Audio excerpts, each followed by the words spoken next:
দুর্গাপূজা কেবল একটি উৎসব নয়, এটি বাঙালিদের কাছে এক গভীর আবেগ। এটি আনন্দ, নস্টালজিয়া আর আপনজনদের সঙ্গে একত্রিত হওয়ার এক চিরন্তন অনুভূতি। মহালয়ার ভোরে বীরেন্দ্রকৃষ্ণের চণ্ডীপাঠ আর শিউলির গন্ধ মনে করিয়ে দেয় মা আসছে। শরতের আকাশে পেঁজা তুলোর মতো বিভিন্ন চিত্রের মেঘ দুর্গা মায়ের আগমনকে আরও বেশি করে স্পষ্ট করে দেয়। নতুন জামা কাপড়, ঢাকের শব্দ আর অষ্টমীর অঞ্জলি আরও হৃদয়কে যেন ছুঁয়ে ফেলে।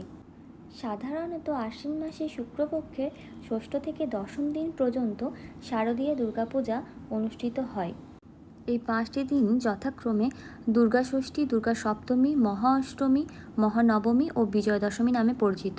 আশ্বিন মাসের শুক্লপক্ষটিকে বলা হয় দেবীপক্ষ। তো আমরা সকলে মিলে দেবীপক্ষের শুভ সূচনার আবির্ভাবে দিন গুনতে থাকি।